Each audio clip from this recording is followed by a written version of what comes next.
कबीर परमात्मा चारों युगों में आते हैं। वह ऊंचे स्वर में बोल बोल कर अपने अमृत ज्ञान की वर्षा करते हैं। चारों युग में संत पुकारे, कूक कहा हम हेल रे, हीरे मोती माणिक बरसें, ये जग चुगता ढेल रे। चारों युगों में परमात्मा कबीर अपनी अच्छी आत्माओं को मिलते हैं। आज हम उन्हीं महान आत्माओं का जिक्र करेंगे जिनको परमात्मा आकर मिले, वो अपना साक्षात्कार कराकर अपनी समर्थता से परिचित करवाया। गवाह नंबर 1, धनी धर्मदास, बांधवगढ़ मध्य प्रदेश। धनी धर्मदास वो महान आत्मा है जिनको परमात्मा कबीर स्वयं आकर मिले और उनसे पवित्र कबीर सागर लिपिबद्ध करवाया। धनी धर्मदास जी का जन्म हिंदू धर्म के वैश्य कुल परिवार में हुआ था। धनी धर्मदास जी के अंदर धार्मिकता कूट कूट कर भरी हुई थी। इसी कारण धनी धर्मदास जी रामकृष्ण जी के कट्टर पुजारी थे।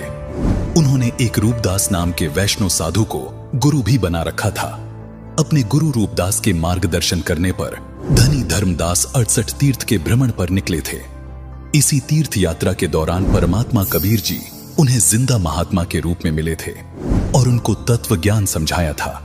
पहले तो धर्मदास जी ने परमात्मा कबीर जी का बहुत विरोध किया, परंतु परमात्मा कबीर जी के सटीक प्रमाणों को सुनने के बाद वह कबीर परमात्मा के कई बार अंतर्ध्यान होने के बाद धर्मदास जी को तत्व ज्ञान समझ आया और वो व्याकुल हो उठे। इसके बाद धर्मदास जी के बहुत विनय करने पर परमात्मा कबीर जी ने उन्हें अपना निजधाम सतलोक दिखाया व अपनी संपूर्ण जानकारी दी। संपूर्ण ज्ञान समझने के बाद व सतलोक देखने के बाद धर्मदास जी पूर्ण परमात्मा कबीर साहिब जी पर कुर्बान हो गए। गवाह नंबर 2, नानक देव जी। सिख धर्म के प्रवर्तक गुरु नानक देव जी का जन्म सन 1469 वर्तमान पाकिस्तान के पंजाब प्रांत तलवंडी भाई नामक जगह पर एक हिंदू परिवार में हुआ। हिंदू धर्म में जन्म लेने के कारण नानक जी रामकृष्ण जी की पूजा करते थे। वह एक पंडित ब्रिजलाल पांडे से गीता भी पढ़ते थे।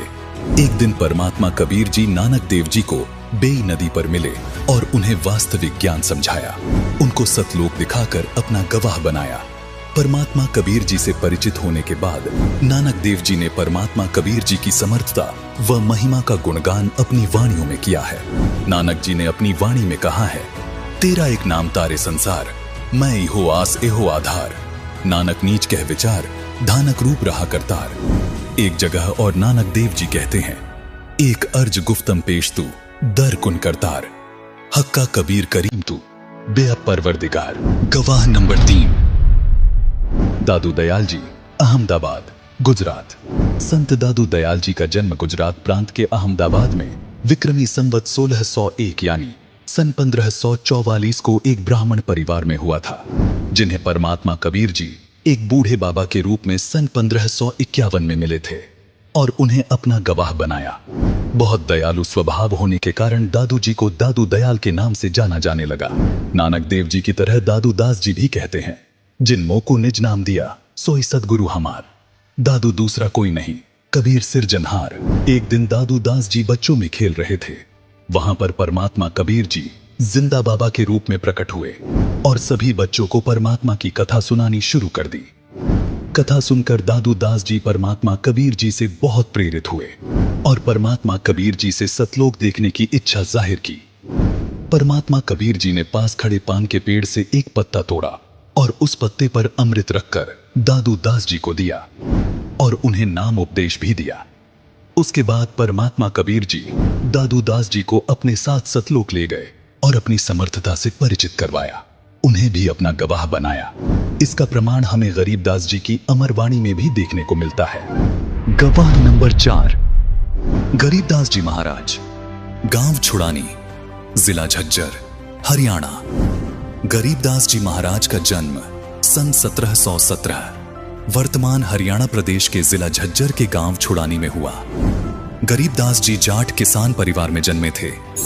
एक दिन गरीबदास जी अन्य ग्वालों के साथ गाय चराने अपने खेतों में गए थे। उन्हीं खेतों के पास परमात्मा कबीर जी जिंदा बाबा के वेश में कुछ ही दूरी पर प्रकट हुए। वह चलकर गरीबदास जी की तरफ आए। गरीबदास जी के साथ सभी ग्वाले एक पेड़ के नीचे बैठकर अपना भोजन कर रहे थे। सभी ने जिंदा बाबा के वेश में कबीर परमात्मा को भोजन करने को कहा, उनसे आग्रह किया। ग्वालों के आग्रह करने पर परमात्मा कबीर जी ने कहा कि मैं भोजन करके आया हूं। ग्वालों ने कहा कि महात्मा जी भोजन नहीं करोगे तो दूध तो पीना पड़ेगा। ग्वालों की ये बात सुनकर परमात्मा कबीर जी ने कहा कि मैं कुंवारी गाय का दूध पीता हूं। कबीर परमात्मा जी की ये बात सुनकर सभी ग्वालों ने कहा कि महात्मा जी आप तो मजाक कर रहे हो, कंवारी गाय कभी दूध देती है? ग्वालों की और कबीर परमात्मा जी की बातें बालक गरीबदास भी सुन रहे थे। उनकी बातें सुनकर बालक गरीबदास जी खड़े हुए और अपनी बछिया ले आए जिसके छोटे छोटे स्तन थे। बछिया लाने के बाद बालक गरीबदास जी ने कहा कि महात्मा जी ये बछिया दूध कैसे देगी, ये तो अभी कुंवारी है। परमात्मा कबीर जी ने दूध के लिए एक पात्र मंगवाया। वो उसे बछिया के स्तनों के नीचे रखने को कहा। परमात्मा कबीर जी ने बछिया के कमर पर अपना आशीर्वाद भरा हाथ रखा और देखते ही देखते बछिया के थन लंबे हो गए। थानों से दूध की धार बह चली। पात्र भरने के बाद बछिया के थनों से दूध आना अपने आप बंद हो गया। परमात्मा कबीर जी ने दूध पहले खुद पिया और फिर अन्य गवालों को भी पीने को कहा। बालक गरीबदास जी को छोड़कर बाकी सभी गवालों ने परमात्मा कबीर जी को कहा कि ये जंतर मंत्र वाला दूध है और ऊपर से आपने इस दूध को झूठा कर दिया है।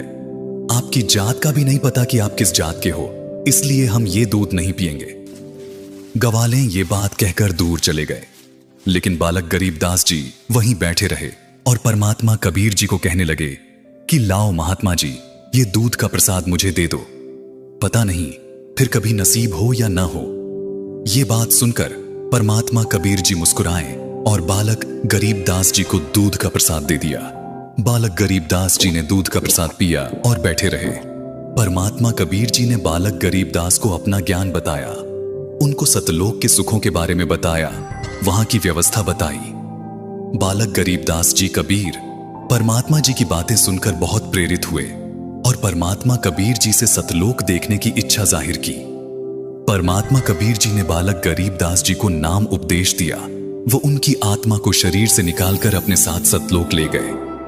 गवालों ने बालक गरीबदास जी को उठाने की कोशिश की, लेकिन शरीर में आत्मा न होने के कारण बालक गरीबदास जी ने कोई भी प्रतिक्रिया नहीं की।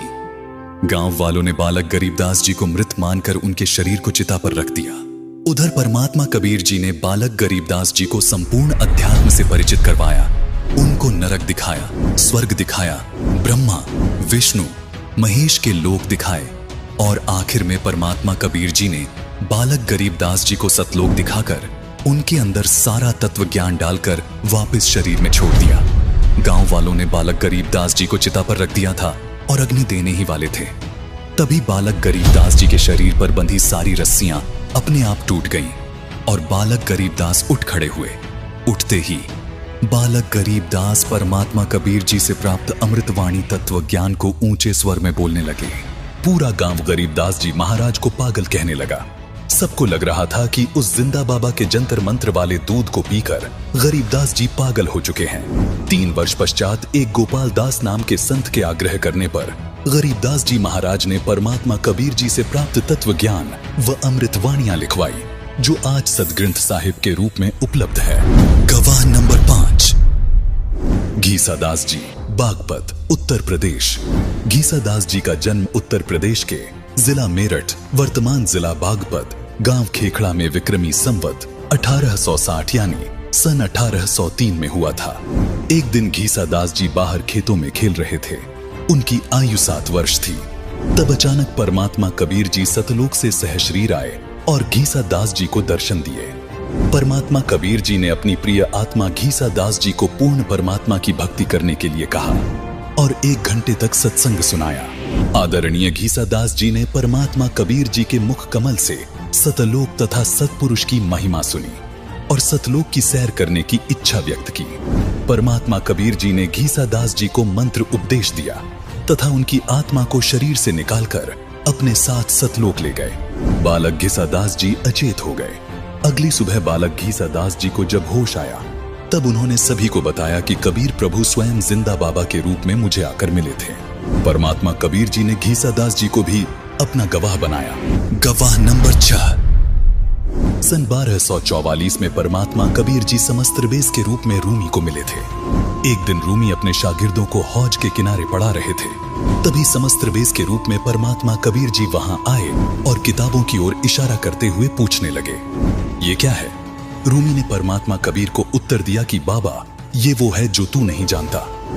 ये सुनकर समस्त्रबेज के रूप में कबीर परमात्मा ने रूमी की सारी इल्मी किताबों को हौज में धक्का दे दिया और एक एक करके सारी किताबें पानी से बाहर निकाल कर रख दी। रूमी ने देखा कि एक भी किताब गीली नहीं हुई थी, बल्कि उन किताबों से सारा रेत बाहर निकल रहा था। ये देखकर रूमी ने समस्त्रबेज के रूप में कबीर परमात्मा को कहा कि बाबा, ये क्या है? परमात्मा कबीर जी ने उत्तर दिया कि ये वो है जो तू नहीं जानता, और वहां से चले गए। अगले दिन दोबारा रूमी और परमात्मा कबीर जी की मुलाकात हुई। परमात्मा कबीर जी के तर्क सुनकर रूमी अपने घोड़े से नीचे गिर गया। उसके बाद कई बार परमात्मा कबीर जी समस्त्रबेज के रूप में रूमी से मिलते रहे और उनको तत्व ज्ञान समझाते रहे, जिससे रूमी की परमात्मा में अजब कसक बनी। परमात्मा कबीर जी की याद में रूमी पागल से हो गए। रूमी ने परमात्मा कबीर जी से ज्ञान प्राप्त करके भक्ति शुरू की व अपनी परंपरागत साधना त्याग दी। रूमी ने परमात्मा कबीर जी के ज्ञान से प्रभावित होकर एक किताब भी लिखी, जिसका नाम है दीवाने कबीर। गवाह नंबर 7। जंबेश्वर जी, संरथल, राजस्थान। बिश्नोई धर्म के प्रवर्तक श्री जंबेश्वर जी महाराज का जन्म गांव पीपासर, राजस्थान प्रांत में भारतवर्ष में हुआ। इनका भक्ति स्थल समराथल, राजस्थान में है। संत जंबेश्वर जी को परमात्मा कबीर जिंदा बाबा के रूप में गांव समराथल में मिले थे। इसका प्रमाण हमें जंबेश्वर जी की वाणियों में भी देखने को मिलता है। जंबेश्वर जी अपनी वाणी में कहते हैं, दिल दिल आप खुदाबंद जाग्यो, सब दिल जाग्यो सोई, जो जिंदो हज काबे जाग्यो, थल सिर जाग्यो सोई। संत जंबेश्वर जी ने बताया है कि जिस समय मोहम्मद जी हज के लिए मक्का में गए थे, उस समय परमात्मा कबीर जिंदा महात्मा के रूप में हजरत मोहम्मद जी को काबा मक्का में मिले थे और उनको जगाया था कि मंदिर, मक्का आदि तीर्थ स्थानों पर चक्कर लगाने से परमात्मा नहीं मिलता। परमात्मा प्राप्ति के लिए मंत्र जाप की आवश्यकता है। आगे वाणी में संत जंबेश्वर जी ने यह भी बताया है कि वही परमात्मा थल सिर समराथल राजस्थान प्रांत में आया और मुझे जगाया। गवाह नंबर 8। शेख फरीद। शेख फरीद एक महान भगत आत्मा थे। उनके जन्म से ही भक्ति के प्रबल संस्कार थे। इन्हीं संस्कारों की वजह से एक गुरु द्वारा दी गई शिक्षा की कठिन से कठिन तप करना चाहिए, उससे परमात्मा प्राप्ति होती है। इसलिए शेख फरीद जी कठिन तप करते थे। परमात्मा के दर्शन के उद्देश्य से शेख फरीद जी कुएं में उल्टे लटक जाया करते थे। नाम मात्र आहार किया करते थे। शरीर अस्थि पिंजर रह गया था। परमात्मा में इतनी दृढ़ आस्था देखकर एक दिन परमात्मा कबीर जी उनके पास जिंदा महात्मा के रूप में गए और उन्हें कुएं से बाहर निकाल लिया। परमात्मा कबीर जी ने शेख फरीद को वास्तविक ज्ञान बताया कि घोर तप से परमात्मा प्राप्ति नहीं होती। शेख फरीद जी परमात्मा कबीर जी के ज्ञान को सुनकर प्रभावित हुए व कबीर साहिब जी से नाम उपदेश लिया। शेख फरीद जी ने परमात्मा कबीर जी से सतनाम प्राप्त किया व उसका जाप किया। उसके बाद परमात्मा कबीर जी ने उन्हें सार शब्द दिया, जिसको प्राप्त करके शेख फरीद जी ने अपना जीवन सफल बनाया तथा सतलोक चले गए और पूर्ण मोक्ष प्राप्त किया। गवाह number 9। Timur Lang. Timur Lang एक लोहार था। परमात्मा कबीर जी उन्हें एक जिंदा साधु के रूप में मिले थे। एक दिन तैमूर लंग बकरी चरा रहे थे। उस समय उनकी उम्र 18 वर्ष थी। तभी परमात्मा कबीर एक जिंदा साधु रूप बनाकर तैमूर लंग के पास गए, उनसे मिले। तैमूर लंग इतने गरीब थे कि उनके पास कभी खाने को रोटी होती तो कभी नहीं। फिर भी तैमूर लंग ने परमात्मा कबीर जी को भोजन ग्रहण करने को कहा और परमात्मा कबीर को भोजन करवाया। भोजन करने के बाद परमात्मा कबीर जी ने तैमूर लंग को बकरी बांधने वाली बेल से 7 बार मारा और उन्हें 7 पीढ़ी के राज का आशीर्वाद दे दिया। इसी कारण परमात्मा कबीर के आशीर्वाद से धीरे धीरे तैमूर लंग ने इराक, ईरान, तुर्किस्तान पर कब्जा कर लिया। फिर भारत पर भी अपना शासन जमा लिया। दिल्ली के राजा ने तैमूर लंग की पराधीनता, गुलामी स्वीकार नहीं की। तैमूर लंग ने उसे भी मार भगाया। बाबर तैमूर लंग का तीसरा पोता था। उसके बाद औरंगजेब तक तैमूर लंग के वंशजों ने दिल्ली पर शासन किया। औरंगजेब के बाद तैमूर लंग का राज्य टुकड़ों में बंट गया। इसका प्रमाण हमें गरीबदास जी की वाणी में भी देखने को मिलता है। गरीबदास जी अपनी वाणी में कहते हैं, रोटी तैमूर लंग को दिन ही तातें 7 बादशाही लिन्ही। एक दिन तैमूर लंग शिकार पर गया था, वर्द हो गया था। परमात्मा कबीर जी दोबारा उसी जिंदा साधु का वेश बनाकर तैमूर लंग से मिले। उसको समझाया कि भक्ति कर राजा, नहीं तो नरक में गिरेगा। भूल गया वो दिन जब एक ही रोटी थी घर पर। उसी समय तैमूर लंग परमात्मा कबीर जी के चरणों में गिर गया, दीक्षा ली, राज्य पुत्र को दे दिया। 10 वर्ष और जीवित रहा। वह परमात्मा कबीर जी द्वारा बताई भक्ति की। गवाह नंबर 10, हजरत मूसा जी। हजरत मूसा जी यहूदी धर्म के व्यवस्थापक के रूप में जाने जाते हैं। काल ब्रह्म ने उन्हें ज्ञान बताया तथा पाक पुस्तक तौरत नाजिल की। उसी आधार से उन्होंने अपने आप को सबसे ज्यादा इल्म वाला मान लिया। इसी कारण जब एक दिन हजरत मूसा सत्संग फरमा रहे थे तो उनसे एक सत्संगी ने पूछा कि हे मूसा, आज के दिन जमीन पर सबसे ज्यादा इल्म रखने वाला शख्स कौन है? हजरत मूसा ने बड़े गर्व से उत्तर दिया, मैं। काल ब्रह्म को मूसा का ये अंदाज बिल्कुल पसंद न आया और कहा कि मूसा, तेरी यह बात सुनकर मुझे बहुत दुख हुआ। दर्शकों, पवित्र बाइबल में 3 पुस्तकों का समावेश है। तौरत, जबूर और इंजील का संग्रह है पवित्र बाइबल। पवित्र कुरान शरीफ और पवित्र बाइबल का ज्ञान देने वाला यही अल्लाह है। कुरान शरीफ ज्ञानदाता, सूरह काफ 18 आयत 60 से 82 में हजरत मूसा जी को कह रहा है कि अल खिज्र के सामने तुम्हारा ज्ञान कुछ भी नहीं है। दर्शकों, ये अल खिज्र कोई और नहीं, खुद कबीर देव अथवा कबीर परमात्मा थे। दर्शकों, यदि कुरान शरीफ और बाइबल के ज्ञानदाता को संपूर्ण ज्ञान होता तो एक आयत में यह भी लिख देते कि मेरा ज्ञान संपूर्ण है। बजाय इसके बाइबल और कुरान शरीफ ज्ञानदाता ने मूसा जी को नसीहत दी कि यदि तुम्हें संपूर्ण ज्ञान प्राप्त करना है तो अल खिज्र से प्राप्त करो। दर्शकों, यही प्रमाण कुरान शरीफ सूरत फुरकान 25 आयत 59 में भी मिलता है, जिसमें कुरान ज्ञानदाता कहता है कि संपूर्ण ज्ञान प्राप्त करने के लिए बाखबर की खोज करो। इसी प्रकार गीता ज्ञानदाता गीता अध्याय 4 के श्लोक 34 में कहता है कि संपूर्ण अध्यात्म ज्ञान को समझने के लिए किसी तत्वदर्शी संत की खोज करो। दर्शकों, गीता ज्ञानदाता, कुरान ज्ञानदाता और बाइबल का ज्ञानदाता एक ही है, जिसको संपूर्ण जानकारी नहीं है। वर्तमान में बाखबर अथवा तत्वदर्शी संत कोई और नहीं, संत रामपाल जी महाराज जी हैं, जिन्होंने संपूर्ण आध्यात्मिक ज्ञान को उजागर कर दिया है।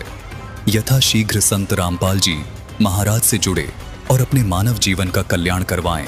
दर्शकों, देखिए आगे अल्लाह हजरत मोहम्मद जी को क्या कहते हैं। तूने अपने आप को सबसे बड़ा इल्मी कैसे मान लिया? घुटनों के बल बैठे मूसा ने कहा कि मैं आपका भेजा हुआ रसूल हूँ और मुझे सारा इल्म आपसे हासिल है, इसलिए मैंने ये कह दिया कि आज जमीन पर मुझसे ज्यादा इल्म किसी के पास नहीं है। काल ब्रह्म ने कहा कि मूसा, जमीन पर तुझसे ज्यादा इल्म रखने वाला शख्स मौजूद है और तेरा इल्म उसके इल्म के सामने कुछ भी नहीं है। मूसा ने कहा कि हे अल्लाह, मैं उस शख्स से मिलना चाहता हूं ताकि मैं वो इल्म हासिल कर सकूं जो मेरे पास नहीं है। वो शख्स कहां रहता है और कैसे मिलेगा, ये बताने की मेहरबानी कीजिए। काल ब्रह्म ने मूसा जी को अल खिज्र के पास भेज दिया। उसके बाद मूसा अल खिज्र के पास पहुंचे। वह अपना परिचय दिया, कहा, मुझे अल्लाह ने आपसे इल्म सीखने के लिए भेजा है, आप मुझे वो नेक इल्म सिखा दें जो आपके पास है। अल खिज्र ने कहा कि अच्छा, अगर आप मेरे साथ चलना ही चाहते हो तो ध्यान रहे, आप किसी भी चीज के बारे में मुझसे सवाल ना कीजिएगा जब तक मैं खुद उसके बारे में ना बताऊं। लेकिन हजरत मूसा अल खिज्र जी की शर्तों पर खरे नहीं उतर पाए, जिस कारण उन्हें अल खिज्र जी से बिना इल्म प्राप्त किए ही वापस लौटना पड़ा। हजरत मूसा को मिलने वाले अल खिज्र कोई और नहीं बल्कि स्वयं कबीर परमात्मा ही थे। गवाह नंबर 11, इब्राहिम अधम सुल्तान। इब्राहिम अधम सुल्तान बलख शहर का एक ऐसा राजा था जिसकी शानो शौकत इंद्र के समान थी। पूर्व के जन्म में इब्राहिम अधम सुल्तान वाली आत्मा सम्मन नाम का मनियार था। तब उसने परमात्मा कबीर जी की सेवा में अपने बच्चे की कुर्बानी दे दी थी। इसी नुक्ते के कारण परमात्मा कबीर जी उस प्यारी आत्मा के कल्याण के लिए उसके पीछे लगा हुआ था। परमात्मा कबीर जी ने अब्राहम अधम सुल्तान को माया रूपी दलदल से निकाला, उन्हें मूल ज्ञान व मोक्ष दिया। परमात्मा कबीर जी इब्राहिम अधम सुल्तान को जिंदा बाबा के रूप में उनके पूर्व जन्म के प्रबल संस्कारों के कारण मिले थे। परमात्मा कबीर जी इब्राहिम अधम सुल्तान के सामने कई बार अंतर्ध्यान हुए, कई बार उनको ज्ञान समझाया। तब कहीं जाके इब्राहिम अदम सुल्तान ने अपना राज्य त्यागा और परमात्मा कबीर जी के द्वारा बताई भक्ति की तथा मोक्ष को प्राप्त हुए। इसका प्रमाण हमें गरीबदास जी महाराज की वाणियों में भी देखने को मिलता है। संत गरीबदास जी ने अपनी वाणी में कहा है कि सुल्तानी के सर लगा, बल्ख बुखारा दिया त्याग, जिंदे के चोले मिले, दुनिया सत बैराग। अमर लोक से सतगुरु आए, रूप धरा कारवाना, ढूंढत ऊट महल में डोले, भूजत शाह बियाना। 16 सहज सुहेली छोड़ी, 18 लाख तुराना, सतगुरु शब्दे लई फकीरी, इब्राहिम सुल्ताना। हीरे मोती मुक्ता छोड़े, अरबो दिव्य खजाना, 70 खान 72 उम्रे, तजे अमीर दीवाना। जड़त गयंत इंद्र की न्याय, सूरज अरथ छिपाना, सेना संग रल दल बादल, गरद जात आसमाना। 10 दिशा को मक्का फिरिया, चरणों बांध कुराना, दास गरीब कबीर पुरुष को अमर किए सुल्ताना। तो अभी आपने देखा कैसे परमात्मा कबीर समय समय पर अलग अलग वेश धारण करके अपनी प्यारी आत्माओं को मिलते रहते हैं। परमात्मा कबीर जी की अपनी पुण्य आत्माओं को मिलने की ये सूची बहुत लंबी है। नामदेव, रामदेव पीर, हजरत मोहम्मद, मीराबाई जैसी बहुत सारी पुण्यात्माओं को भी परमात्मा कबीर जी मिले व सत्य ज्ञान समझाया, वास्तविक भक्ति विधि बताई। कबीर साहिब समय समय पर अन्य रूप धारण करके लीला करते हैं, जिसको आम जन साधारण समझ नहीं पाता। उन्हें आम संत मानकर अनदेखा करने की भूल कर बैठता है। वैसे ही आज कबीर परमात्मा संत रामपाल जी महाराज के रूप में लीला कर रहे हैं। तमाम महापुरुषों ने कबीर परमात्मा की महिमा का वर्णन किया है, लेकिन जितने सरल, साधारण और प्रामाणिकता के साथ संत रामपाल जी महाराज ने कबीर साहिब जी को पूर्ण परमात्मा साबित किया है, ऐसा सिर्फ खुद परमात्मा कबीर ही कर सकते हैं। दर्शकों, संत रामपाल जी महाराज ने पवित्र चारों वेदों से तथा श्रीमद् भगवद गीता जी से तथा प्रत्यक्ष दृष्टा महापुरुषों की वाणी से प्रमाणित कर दिया है कि वेदों में बताया गया कवि या कबीर या कबीर देव वो काशी वाला कबीर जुलाहा ही है। दर्शकों, वेदों और गीता जी तथा सूक्ष्म वेद व प्रत्यक्ष दृष्टा महापुरुषों की वाणियों से संत रामपाल जी महाराज ने काशी वाले कबीर को परमात्मा सिद्ध कर दिया है। अब यदि किसी को ये भ्रम हो कि वेदों और गीता जी में बताए गए लक्षण विष्णु जी, ब्रह्मा जी या शिव जी पर भी खरे उतर सकते हैं, तो आइए आपकी ये शंका भी दूर कर देते हैं। दर्शकों, गीता जी व वेदों में बताए गए परमात्मा की महिमा के ये लक्षण न तो श्री विष्णु जी की जीवनी में देखने को मिलते हैं और न ही उन्हीं के अवतार श्री राम व श्री कृष्ण जी की जीवनी में देखने को मिलते हैं, तथा ये लक्षण शिव जी की जीवनी में और ब्रह्मा जी की जीवनी में भी देखने को नहीं मिलते। ये सब देवता अविनाशी नहीं है। इन तीनों देवताओं की तो जन्म व मृत्यु होती है। अगर आपको संशय है तो चलिए आपको प्रमाण भी दिखा देते हैं। ये है श्रीमद् देवी भागवत पुराण। इसमें ये स्वयं स्वीकार करते हैं कि हमारा तो जन्म और मृत्यु होता है और देवी दुर्गा हमारी माता है। दर्शकों, ये तीनों देवता सबके धारण पोषण करता भी नहीं है। ये केवल 3 लोक के मालिक हैं। ये केवल निमित्त काम ही कर सकते हैं, अर्थात जिसके भाग्य में जितना है उतना ही दे सकते हैं, उसमें कोई परिवर्तन नहीं कर सकते। देखिए देवी पुराण से प्रमाण। दर्शकों, इन तीनों देवताओं की जीवनी में ऐसा भी कोई प्रमाण देखने को नहीं मिलता कि इन देवताओं में से किसी भी देवता की परवरिश कुंवारी गाय से हुई हो, जिसके बारे में ऋग्वेद मंडल नंबर 9 सूक्त 1 मंत्र 9 में बताया गया है। दर्शकों, इन तीनों देवताओं में से किसी भी देवता ने कवियों जैसा आचरण भी नहीं किया, जिसके बारे में ऋग्वेद मंडल नंबर 9 सूक्त 96 मंत्र 16 से 18, ऋग्वेद मंडल नंबर 9 सूक्त 94 मंत्र 1 में, ऋग्वेद मंडल नंबर 9 सूक्त 95 मंत्र 2 में बताया गया है। श्रीमद् भगवद गीता अध्याय 4 श्लोक 32 में बताया गया है। दर्शकों, तीनों देवताओं के पास संपूर्ण अध्यात्म ज्ञान यानी तत्व ज्ञान भी नहीं है। प्रमाण के लिए श्रीमद् भगवद गीता अध्याय 4 श्लोक 34 देखिए, जिसमें गीता जी का ज्ञान देने वाला प्रभु, जिसको ये सभी धर्म गुरु श्री कृष्ण बताते हैं, वो स्वयं कह रहा है कि हे अर्जुन, उस तत्व ज्ञान को तू किसी तत्वदर्शी संत से जाकर पूछ। उस ज्ञान को समझने के लिए उस तत्वदर्शी संत को दंडवत प्रणाम कर। वो संत ही तुझे संपूर्ण अध्यात्म ज्ञान बता सकते हैं। दर्शकों, ये तीनों देवतागण ईश यानी भगवान भी नहीं हैं। इसका प्रमाण श्री शिव पुराण में है कि काल ब्रह्म ने अपने पुत्रों से कहा है कि तुम ईश नहीं हो, ईश यानी परमात्मा नहीं हो। दर्शकों, ये तीनों देवतागण सबके धारण पोषण करने वाले भी नहीं हैं। गीता जी का ज्ञान जिस प्रभु ने बोला, जिसको ये श्री कृष्ण कहते हैं, उसने गीता अध्याय 15 के श्लोक 17 में, गीता अध्याय 8 श्लोक 9 में अपने से अन्य किसी परम अक्षर ब्रह्म को सबका धारण पोषण करने वाला बताया है। दर्शकों, वेदों में बताया गया है कि परमात्मा की परवरिश की लीला कुंवारी गाय के दूध से होती है। इन तीनों देवताओं की जीवनी में ये भी देखने को नहीं मिलता कि इनकी परवरिश कुंवारी गाय के दूध से हुई हो। इसलिए वेदों में बताए गए परमात्मा के लक्षण इन देवताओं पर खरे नहीं उतरते। दर्शकों, गीता ज्ञान देने वाला जिसको ये श्री कृष्ण जी कहते हैं, वो परमात्मा नहीं है। प्रमाण गीता अध्याय 15 श्लोक 17 में गीता ज्ञान देने वाले ने अपने से अन्य परमेश्वर को सबका धारण पोषण करने वाला कहा है और उसी को पुरुषोत्तम कहा है, उसी को परमात्मा कहा है, उसी को वास्तव में अविनाशी परमेश्वर परमात्मा कहा है। पूर्ण परमात्मा का लक्षण है कि वो अंतर्यामी तथा सर्वज्ञ होता है, सब कुछ जानने वाला होता है। इस लक्षण को ब्रह्मा, विष्णु और महेश पर सेट करके देखते हैं। दर्शकों, ब्रह्मा जी इस लक्षण पर खरे नहीं उतरते, क्योंकि देवी पुराण के 3 स्कंद में प्रमाण है कि नारद जी जब ब्रह्मा जी से पूछते हैं कि सृष्टि की उत्पत्ति कैसे हुई, तो ब्रह्मा जी नारद जी को कहते हैं कि बेटा, मैं इस प्रश्न का क्या उत्तर दूं? मुझे स्वयं नहीं पता कि मैं इस अगाध जल में कहां से उत्पन्न हो गया, कौन मेरा रक्षक है।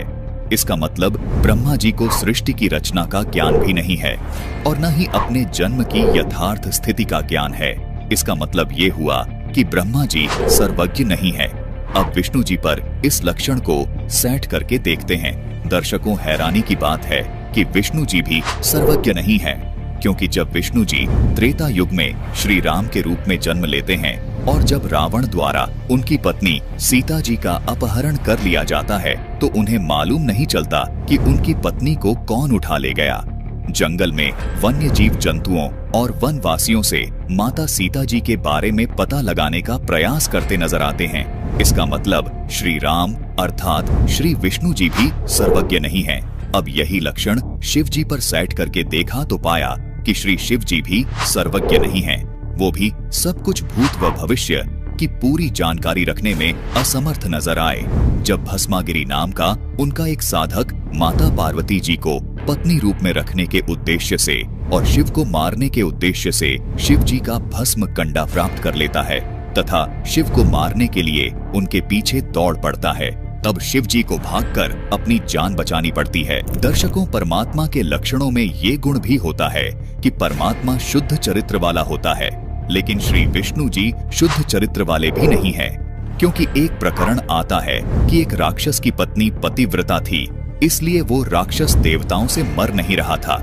जब विष्णु जी को ये बताया गया कि ये राक्षस इसलिए नहीं मर रहा क्योंकि इस राक्षस की पत्नी पतिव्रता है, आप कुछ उपाय करो, तो विष्णु जी ने वेश बदलकर उस राक्षस की पत्नी के साथ धोखे से गलत काम किया और उसका पतिव्रता धर्म खत्म किया। इसके साथ ही जब श्री विष्णु जी के ही अवतार श्री कृष्ण जी के चरित्र पर नजर डालें तो उनकी जीवनी में पता चलता है कि उनकी 8 रानियां थीं और अन्य गोपियों के साथ भी उनके अवैध संबंध थे। ये किसी से छिपा नहीं है। इससे स्पष्ट होता है कि विष्णु जी में भी पूर्ण परमात्मा वाले लक्षण नहीं हैं, क्योंकि परमात्मा सत चरित्रवान होता है। जैसे कबीर जी सत चरित्र वाले हैं, ब्रह्मा जी भी शुद्ध चरित्र वाले नहीं हैं, क्योंकि प्रमाण मिलता है कि एक समय ब्रह्मा जी की पुत्री सरस्वती पूरे हार श्रृंगार के साथ उनकी सभा में गई।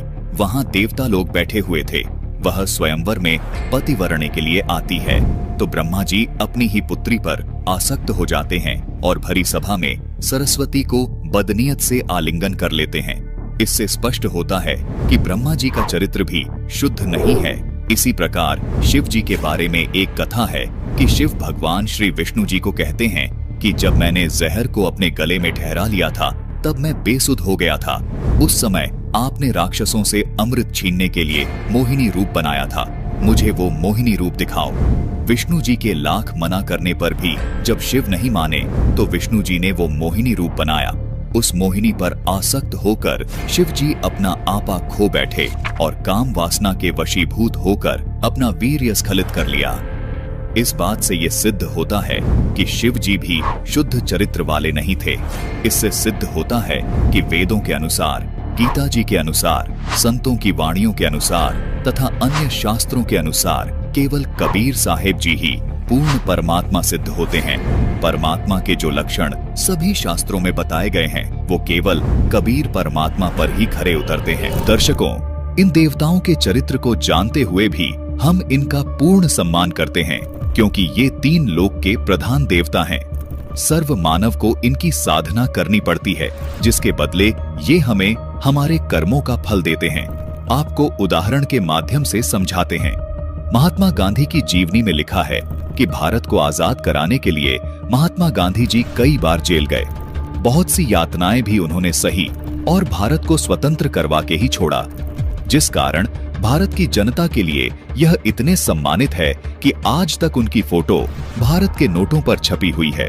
दर्शकों, महात्मा गांधी जेल गए, पर उसे उनके चरित्र पर कोई फर्क नहीं पड़ा, क्योंकि उन्होंने भारत की आजादी में सहयोग करके भारत की जनता पर उपकार किया था। महात्मा गांधी जी की जीवनी में एक ऐसा वाक्य है जो उन्हीं की डायरी से प्रमाणित है। कहा जाता है कि महात्मा गांधी जी जवान लड़कियों को अपने बिस्तर पर नग्न अवस्था में सुलाते थे तथा स्वयं भी उसी बिस्तर पर नंगे सोते थे। उन्होंने अपनी डायरी में लिखा है कि वह एक 19 वर्ष की लड़की के साथ निवस्त्र सोते थे, जिसकी सफाई में उन्होंने इसी डायरी में लिखा है कि मैं अपने ब्रह्मचर्य की परख करने के लिए ऐसा करता था। दर्शकों, ब्रह्मचारी को अपने ब्रह्मचर्य की जांच की आवश्यकता नहीं होती है। इस तरह की गतिविधियों के कारण ही महात्मा गांधी जी की हत्या भी कर दी गई थी। फिर भी महात्मा गांधी जी के चरित्र को अनदेखा करके भारत के नागरिक महात्मा गांधी जी का पूरा सम्मान करते हैं, क्योंकि भारतीय करेंसी पर उनकी फोटो छपी हुई है। ना चाहते हुए भी उनका सम्मान करना भारत के नागरिकों की मजबूरी है। दर्शकों, महात्मा गांधी के इस प्रकरण की वीडियो का लिंक हमने डिस्क्रिप्शन बॉक्स में दे दिया है। आप वहां से जाकर इस प्रकरण की पूरी सच्चाई देख सकते हैं। दर्शकों, जिस प्रकार भारत का नागरिक महात्मा गांधी जी के चरित्र को जानकर भी उनका सम्मान करता है, ठीक इसी प्रकार हमें इन तीनों देवताओं ब्रह्मा, विष्णु और शिव जी तथा उनके अवतारों के चरित्र को जानते हुए भी इनका पूरा सम्मान करना पड़ता है, क्योंकि यह तीनों देवता हमारे शरीर में मौजूद कमल चक्र में छपे हैं, यानी हमारे कमल चक्र में विराजमान है। दर्शकों, हम आपको स्पष्ट करना चाहते हैं कि हम सभी देवी देवताओं का पूर्ण सम्मान करते हैं। हमारा कहना यह बिल्कुल नहीं है कि इन देवताओं में कोई पावर नहीं है, इनकी कोई शक्ति नहीं है। हम इस बात को स्पष्ट कर चुके हैं कि ये तीनों देवता हमारे लिए सम्मानीय हैं। संत रामपाल जी महाराज कहते हैं कि तीनों देवा कमल दल बसें, ब्रह्मा, विष्णु, महेश।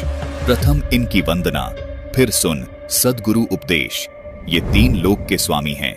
एक एक विभाग में एक एक गुण के ये प्रधान है। स्वर्गलोक, पाताल लोक, पृथ्वी लोक पर इनकी सत्ता है, लेकिन संपूर्ण ब्रह्मांडों का मालिक केवल परम अक्षर ब्रह्म कबीरदेव ही है, जिसको संत रामपाल जी महाराज संत भाषा में कबीर परमात्मा कहते हैं। दर्शकों, आपसे पुनः निवेदन है कि इन सभी देवी देवताओं की और पूर्ण परमात्मा की संपूर्ण जानकारी प्राप्त करने के लिए डिस्क्रिप्शन बॉक्स में दिए गए लिंक पर क्लिक करके संपूर्ण सृष्टि रचना वीडियो को अवश्य देखिए।